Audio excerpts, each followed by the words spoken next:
김종인 더민주당 대표가 이제 27일 날 물러갑니다. 더민주당 전당대회에서 추미애, 김상곤, 이종걸 이 3명 중에 한 명이 당선되겠죠. 자, 그렇게 되면 이제 물려주고 떠나는데요. 자, 이분 소신있게 자기 할 말을 지금도 하고 있습니다. 일각에서는 김종인 씨 때문에 새누리당이 졌다. 그래서 김종인 씨는 마치 더민주가 실제 본질은 그렇지 않은데 안보에서 굉장히 보수적이고 또 경제도 개혁할 것처럼 비추어져서 위장으로 더민주당을 이기게 했다. 그것도 잘못 아니냐 이렇게 말을 하는 부분도 있습니다. 일명 그 말이 저는 옳은 측면이 있다고 인정을 하지만은 그러면 한번 묻고 싶습니다. 왜 새누리당은 김종인을 데려다가 그렇게 못했냐는 겁니다. 아니 지난번 대선 때 김종인 대표는 박근혜 대통령을 도와서 경제민주화와 관련되는 내용을 이렇게 강화해 줘서 박 대통령이 이기게 되는데 핵심적인 역할을 했던 사람 한 명 아닙니까? 저는 지난 대선 때요 딱 두 가지, 경제 문제에서 박 대통령이 철저한 개혁을 할 것처럼 비춰지지 못했거나 안철수가 후보가 되었거나 이 두 가지 조건이 갖추어졌다면 박근혜 대통령이 이기지 못했을 거라고 지금도 확신합니다. 자, 그때 그렇게 이기는데 도와줬는데 그 뒤에 단 한 번도 청와대 불러서 차도 한 잔 마시지도 않았지 않습니까? 뭐 개나 소나 다 주는 위원회 위원장 자리 하나 줘서 붙들어 내어놓지도 않았지 않습니까? 자, 김종인이 무슨 새누리당에서 계약금을 받아서 10년 20년 이 정권을 도와줘야 될 한마디로 목줄이 잡혀있는 사람입니까? 안 그러면 트레이더가 안 되는 여러가지 제한 조건이 있는 사람입니까? 뭐 웨이버 공시를 해야 됩니까? 자유계약 선수로 방출이 되기 전까지는 못 움직이는 사람입니까? 자, 그래서 이분은 나름대로 정권이 경제적 부분에서 잘못 가고 있다고 1년 이상 비판성 충고를 했습니다. 그래도 니는 선거할 때나 필렸지 선거 끝나면 끝이야 이렇게 말을 하는데 그래도 도와주는 사람이 정신 나간 사람 아닙니까? 그러지 않습니까? 과거 고사에 보면 여자는 자기를 이뻐해주는 사람을 위해서 화장을 하고 신하는 자기를 알아주는 사람을 위해서 목숨을 바친다. 그런 고사가 있지 않습니까? 그렇다면 필요할 때는 당신 하자는 대로 해줄게 하고 데려다 놓고 간판으로 썼다가 선거가 끝나면 그 말은 끝났고 경제민주화니 뭐 이야기도 하지마 끝난 이야기야. 그 당신은 어디 구석에 가서 처박혀 있어. 누가 계약을 먼저 어겼습니까? 저는 현 정부가 김종인과의 계약을 먼저 어겼다고 보고 있습니다. 자, 계약을 어겨서 방출된 사람이 어딘들 못 갑니까? 방출되고도 임을 향한 충정이 어떻고 저떻고 하면서 계속 초급 목피하면서 살아야 됩니까? 자, 그러던 차에 약삭 빠른 문재인이 총선을 이길 방법도 없고 어떤 도저히 도리가 안 나오고 판판이 졌지 않습니까? 더민주당이 얼마나 많이 졌는가 한번 봅시다. 2007년, 2012년 대선, 2008년, 2012년 총선에서 전패를 했습니다. 더민주당은 2004년 총선 이후 12년 동안 제대로 이기지 못하다가 지난 총선을 이겼습니다. 자, 총선 이기게 해놓고 또 팽당했습니다. 문재인 대표, 김종인 어지간하면 총선 이기게 한 김종인에게 대선까지 맡길 거니까 좀 당 대표를 맡아서 가주십시오. 이러면 김종인이 아유 알았다고 하지 안 하겠다 그랬습니까? 그런데 총선 때 비례대표 시키는 것부터 시작해서 흔들어 제끼더니만 총선 끝나니까 대표 나가면 상처가 많을 거니 나올 생각은 꿈에도 하지 마세요. 밥 먹으면서 그 말을 하지 않았습니까? 이 또 이 경상도 말로 꼬롬한 사람이지요. 그러면 안 되지 않습니까? 다 죽어가는 집에 가서 살려줬으면 예의를 갖춰야 되지요. 그런데 만만찮다 하는 거 보니까 내 말 안 듣더라. 아니 문재인 말을 안 듣고 진노 말을 안 들어야 선거도 이기고 당이 제대로 되지. 그 말을 하자는 대로 다 들으면 김종인이 문재인이 치어리더나 앞잡이면 국민들이 그걸 알아버리면 김종인이 왜 필요합니까? 그러지 않습니까? 자, 그래서 김종인은 이제 물러가고 나면 저 당은 총선 이전에 하던 소리 그대로 돌아가 버릴 겁니다. 사드 반대, 전시작전권 이양부터 시작해서 뭐 노동자 정당 어쩌고 저쩌고 뭐 안 봐도 뻔합니다. 자, 그 김종인 대표가 물러나면서 소회를 밝혔는데요. 김 대표는 내년 대선 전망을 이야기를 하고 그동안에 있었던 일도 좀 이야기했는데요. 패배의식에 젖어있던 당에 생기를 불어넣었다. 그런데 이 더민주당의 껍데기는 안정돼 보이지만 내용적으로는 여전히 불안정하다. 이래 평가를 했습니다. 강경파 새 지도부가 들어서서 내가 만들어 놓은 당의 안정을 조금이라도 해치면 당은 희망이 없어진다. 이렇게 말을 했습니다. 내년 대선과 관련해서 경제 민주화와 동북아의 국제 정세, 이거는 안보와 관련되는 사드 배치 같은 문제를 이야기하는 겁니다. 이 부분을 제대로 알고 헤쳐나갈 능력과 비전을 가진 사람이 나와야 되는데 지금 여야에는 그런 사람이 보이지 않는다 말을 했습니다.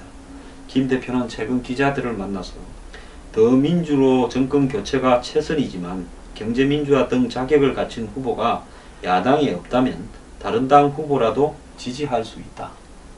자, 자당의 대표가 이런 이야기를 했다면 더민주당으로는 희망이 없어서 새로운 길을 모색하겠다라고 말을 한 걸 이렇게 표현했다고 저는 봅니다. 그리고 김 대표는 이래 말했습니다. 당보다는 나라가 먼저 아니냐라고 이야기를 했습니다.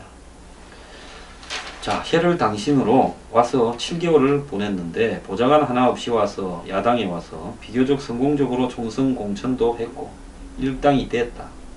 표를 얻는 방법도 모르고 자기 만족에 빠져있고 패배의식에 젖어있던 정당에 생기를 불어넣었는데 그게 보람이고 성과다. 그런데 총선 이후 경제 대안을 제시하기 위해 비상경제대책위를 만들고 인적 구성까지 끝냈는데 이를 두고 당 대표 더해먹으려고 그런다 이러쿵저러쿵 하기에 당에 아예 관심도 없어져 버렸다.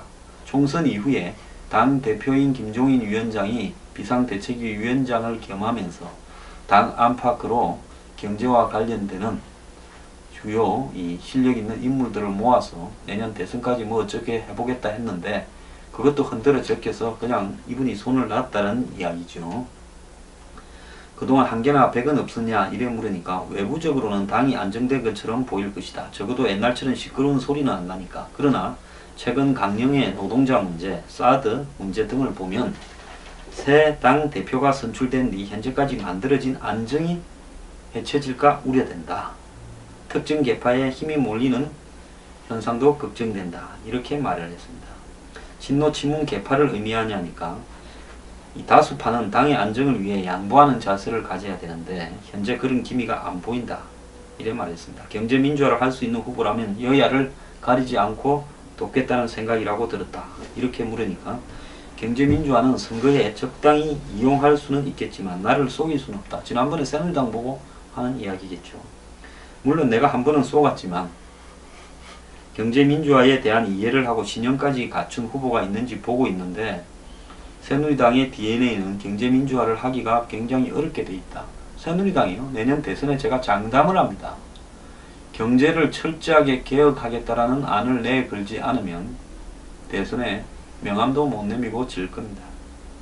야권에서는 누가 경제민주화를 할 수 있다고 하나. 이분은 좀 솔직합니다. 안 보인다 이래 말을 했습니다.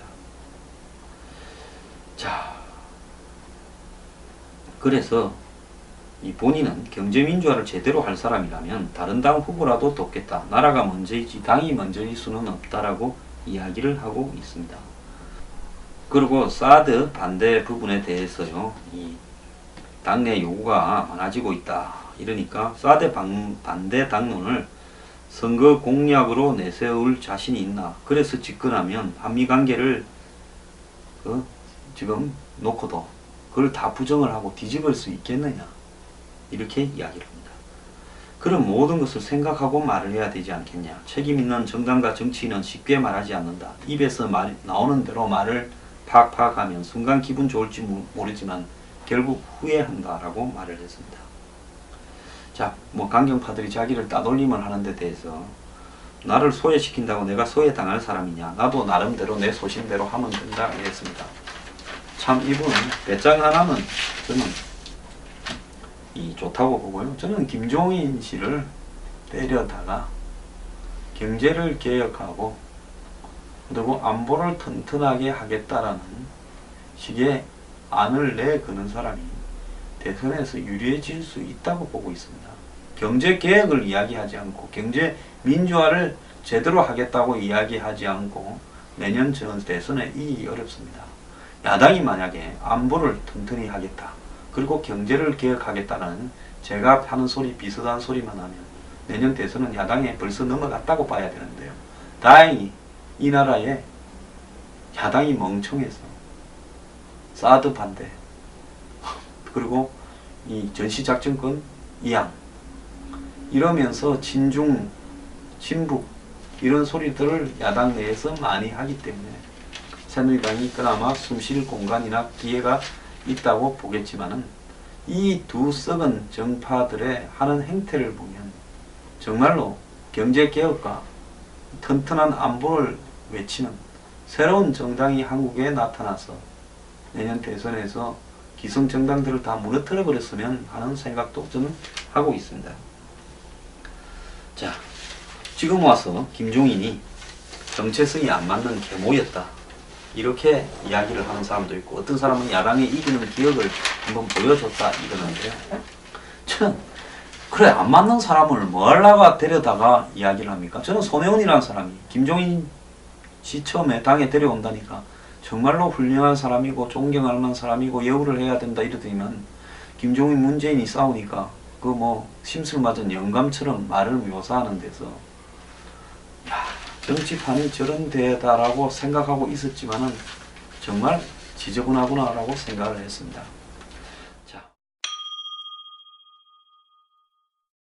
자, 어제 DJ 지도식에서 문재인 안철수가 만났는데요. 안철수 대표 얼마 전에 미국을 갔다 왔는데 도대체 뭐 때문에 미국을 갔는지, 어디 놀러 갔는지, 뭐 하러 갔는지 제가 좀 잘 모르겠습니다. 근데 어제 두 사람이 만나서 악수하는 사진이 잡혔는데, 문재인 총선 때 서로 경쟁했지만 그래도 대선 때는 힘을 합칠 거다 하니까 안철수 전 대표는 적답을 하지 않았답니다. 안 전 대표는 이 DJ 추도식이니까 DJ의 해안이 그립다. 참 이 사람은 자기 생각이 없는 사람 같습니다. 자, 박은수는 지방 일정이라 화합만 보내고 손학규는 7일 DJ 생가 추도식에 참가하고 뭐 이런답니다. 자, 지금 문과 안이 둘이 야권에서 1, 2등을 달리니까 서로를 견제하고 있다 이렇게 보고 있는데요. 어제 둘이 나타낸 모습을 봐서는 나란히 앉았지만 말도 거의 하지 않고 싸늘했고 이 골과 앙금이 상당히 깊은 상태다라고 보여지는데요.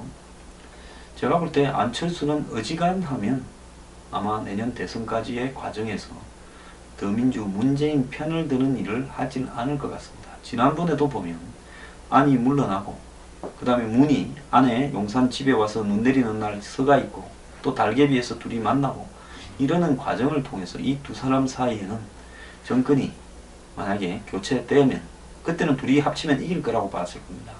자, 대통령은 문의하고 당은 안에 넘기냐 어쩌냐 이런 이야기도 좀 했을 건데요.